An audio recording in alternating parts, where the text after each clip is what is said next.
जय हिंद दोस्तों। मैं पिछले क्लास में सिंधु घाटी सभ्यता बताया था, उसका कुछ भाग रह गया था जिसे आज मैं पूरा कर रहा हूँ। सिंधु घाटी सभ्यता का काल जो है सी कार्बन यानी रेडियो कार्बन 14 पद्धति के तहत 2400 से 1700 ईसा पूर्व देता है, या कहीं कहीं 2450 ईसा पूर्व से 1750 ईसा पूर्व देता है। क्वेश्चन पिछले क्लास में मैं बहुत सारा बताया भी था, जो एग्जाम के ख्याल से एग्जाम के लिए बहुत ही इंपॉर्टेंट क्वेश्चन बताया था। आज मैं आपको उससे रिलेटेड ही और भी क्वेश्चन बताएंगे कि सिंधु घाटी के जितने भी स्थल थे किस किस नदी के किनारे बसे हुए थे। जैसे हराद है, हराद का मतलब क्या है, एक लॉजिक है। हराद 1921, हराद का मतलब है हड़प्पा। हड़प्पा रावी नदी के तट पे है। हड़प्पा कहाँ है? रावी नदी के तट पे है, जिसकी खोज दयाराम साहनी ने की थी। जिसकी खोज दयाराम साहनी ने की थी। आपको ज्यादा याद करने की कोई आवश्यकता नहीं है, आपको बस ये याद करना है हराद। सिंधु घाटी सभ्यता का क्या याद करना है? हराद याद करना था। कब? 1921। हराद यानी हड़प्पा, से रावी नदी के तट पे हड़प्पा। क्वेश्चन आता है एग्जाम में कि सिंधु घाटी सभ्यता का जो हड़प्पा स्थल था वो किस नदी के तट पे था? तो रावी नदी के तट पे था। और इसकी खोज किसने की थी? तो राय बहादुर दयाराम साहनी ने की थी। कब की थी? तो 1921 में की थी। तो इस तरह से आपका एक पॉइंट याद करने से 3-4 पॉइंट आपके बन जाएंगे। अगला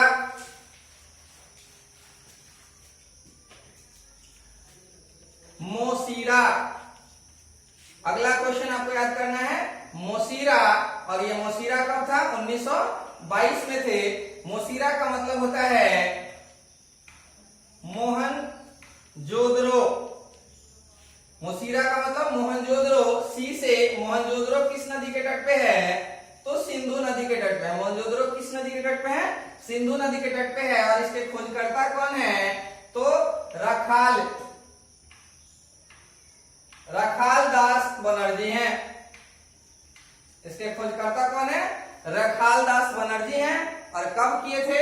तो 1922 में किए थे। तो इस तरह से याद रखेंगे कि मोसीरा, आपको बस ये याद करना है मोसीरा।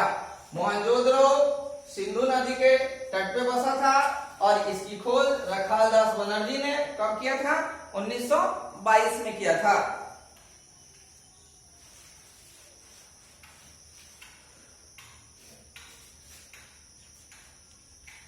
शासीगो, ये भी याद रखना है आपको। शासी क्या हो जाएगा?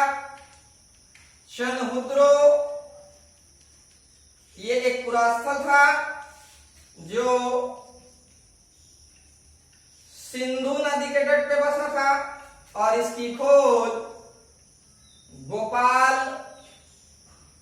मजूमदार ने की थी। तो शसीगो यानी चनहुद्रो एक पुरास्थल था सिंधु घाटी सभ्यता का जो सिंधु नदी के तट पे बसा था और इसकी खोज गोपाल मजूमदार ने की थी।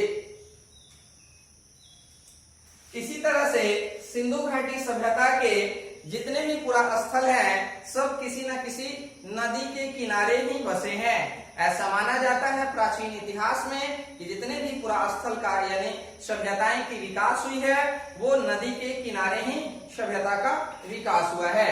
जैसे हमने बताया हड़प्पा रावी नदी के तट पे है, मोहनजोदड़ो सिंधु नदी के तट पे है, चनहुद्रो सिंधु नदी के तट पे है, कालीबंगन घग्गर नदी के तट पे है। एक क्वेश्चन आता है आपका कालीबंगन।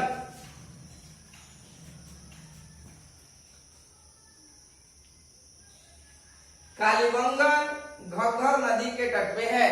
क्वेश्चन आता है एग्जाम में कि कालीबंगन वर्तमान में कहाँ स्थित है? तो कालीबंगन वर्तमान में भारत के राजस्थान में स्थित है। कालीबंगन कहाँ स्थित है? तो वर्तमान में भारत के राजस्थान में स्थित है। वैसे आपका आता है लोथल किस नदी के तट पे है? तो लोथल जो है वह भोगवा नदी के तट पे है। लोथल भोगवा नदी के तट पे है। लोथल कहाँ है? भोगवा नदी के तट पे है। आगे आता है आलमगीरपुर। आलमगीरपुर, आलमगीरपुर कहाँ है? तो आलमगीरपुर हिंडन नदी के तट पे है। आलमगीरपुर क्या है? हिंडन नदी के तट पे है। मैं पिछले क्लास में बताया था आपको कि सिंधु घाटी सभ्यता का पूर्वी पुराण स्थल आलमगीरपुर हिंडन नदी के तट पे है, जो मेरठ उत्तर प्रदेश में पड़ता है। क्वेश्चन आता है आपके एग्जाम में कि आलमगीरपुर जो है वो किस नदी के तट पे है? तो हिंडन नदी के तट पे है। इसी तरह से और भी क्वेश्चन है आपके एग्जाम में आते रहते हैं। आप कंटिन्यूटी बनाइए और पढ़ते रहिए। धन्यवाद।